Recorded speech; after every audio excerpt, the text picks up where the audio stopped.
Everyone hates corporate culture. Stuff like corporate jargon, fancy job titles, or office politics. All of this is universally hated. It is universally viewed as the worst thing ever to have existed. So why is that? What is it about corporate culture that can bring any good man to complete insanity? Well, it's because all of that which makes up corporate culture is an act. It's a performance, a big fat fake performance. And everyone knows it's fake, yet everyone still plays along. Okay. So if everyone hates it, why are people playing along? Make it make sense. Well, there's a specific set of circumstances that makes it so. Look, you're probably a pretty chill dude. You're flawed. You have bad habits, irrational personality traits, questionable things you've done in the past. That's because you're human, just like everyone else. But whenever we set foot in a corporate environment, all of that has to be stripped away. In corporate, it's all about conformity. You have to fit in. You have to adhere to norms, blindly adhere to authority, pretend like you're some kind of flawless drone. Basically, this is why corporate culture sucks so hard. It's because it is the social environment that forces you and everyone else to suppress their unique personality the most. Let me explain. We got some dark psychology in the house.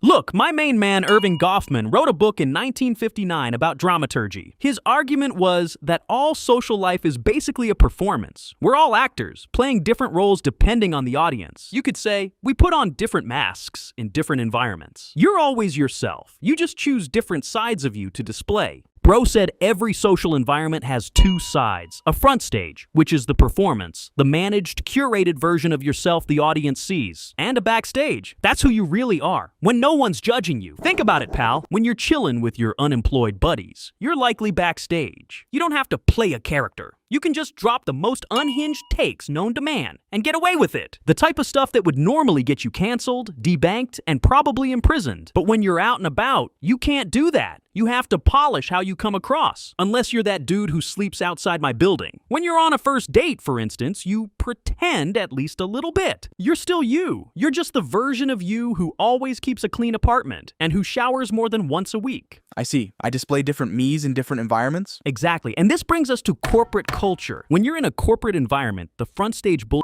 is maximized. You, sir, are not being your true self. The front stage is cranked to its absolute maximum setting. The dial goes past 11. It breaks the dial. The dial is so broken you don't even recognize that it used to be a dial. The pressure to conform, to obey authority, and to pretend to be a flawless drone is all incentivized to the fullest. It is the most bullshit ever to have bullshitted. This is what pisses me off the most about this damn performance. It's so unnatural and forced. Think about a random coworker of yours. Take Jessica. On the outside, she's a good corporate drone. She says godforsaken things like, I want to make sure we're aligned on the deliverables going forward. But on Friday night, she's at the club until 3 a.m. with her gals. Not so formal anymore now, is she? Or take Sarah from HR. Oh, Sarah, the proper, caring, policy-enforcing coworker with her nice little desk and her nice little framed cat photo. Well, guess what? Every damn night, she finishes a bottle of wine and cries herself to sleep. Dude, show some class. Right. Your point is? My point is that people are imperfect by design. We are all flawed. We're all f***ed up. Literally, all of us. We all have controversial opinions we wouldn't share. We have bad habits, irrational grudges, revisionist views of significant historical events. Wait, I'm not sure about that last one. The point is, we're all f***ed up. We're all filled with chaos. And all of that has to disappear the second you walk through the big corp door. Okay, but like, why does corporate culture force us into this? Good question. I want to show you something. Let's go on a little trip back in time. Sure. Hop in!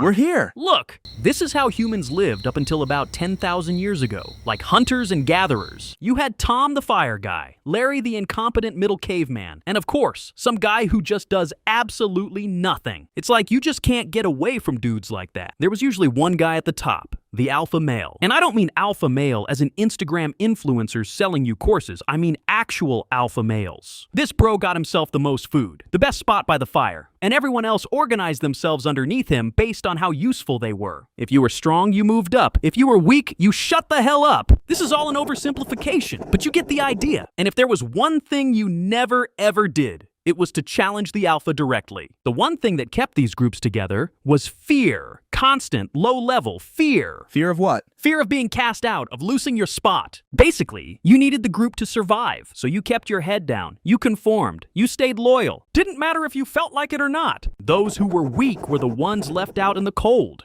Hey, me had saved up big stack of bananas for me. Now me not find it. Who took? Oh, me thought since you always say, in this tribe, we like family, I could take? Bill, me talk you in my cave. Now. Okay, what does any of this have to do with Big Corp? Well, corporate life is exactly the same. Set your foot in that welcoming Big Corp lobby, and you're back. Back in the jungle. The alpha still sits at the top. But instead of bananas, there's salaries and perks. The tribe still organizes itself underneath him based on usefulness, fear, and proximity to power. The weak or gullible are still being preyed on. And if you lose your utility, you're out. You're left to sort your own shit out. Man, I can't believe our workplaces are as primitive as those cavemen's. Honestly, bro, the friggin' cavemen had it better. Better? Bro, can I be frank? Can I be completely, utterly, and totally frank? It was better because those prehistoric tribes didn't pretend they were something they're not. The caveman alpha didn't LARP some stupid mission statements. He wasn't like, At Big Cave Incorporated, we believe in transparency. That's why I need you tell me. Who took last banana? no, at least those tribe people knew what was at stake. At Big Corp, it's the same primitive cavemen shit, but sneakily hidden under a bunch of fancy-nancy terms. It's under all this performative garbage. In the jungle, the stakes were clear. If there's not enough mammoth meat, someone's not eating. Probably the weakest of the bunch.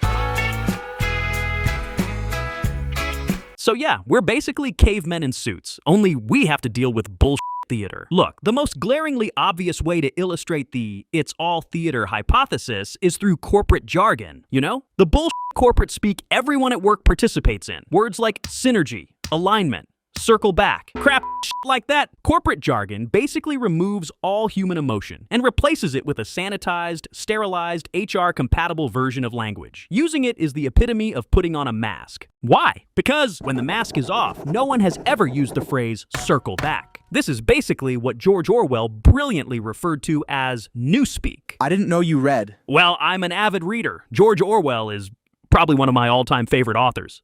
Be honest. Fine, I've only read 1984. Come on. Be honest. Fine, I asked chat to explain it to me like I'm 5. I couldn't even understand that, so I asked to summarize it again like I'm 3. You happy? Oh, yes, I am. So anyway, that's what's up. My main man Goffman was right. Everyone performs. Everyone puts on a mask. That's what life is, Yao. But corporate culture hands you a front stage character that is unlike any other. That character is almost always an antidote to everything you really are. Here. What's this? This is a complaint. About what? You attacked me. You accused me of drinking too much, and that is not okay.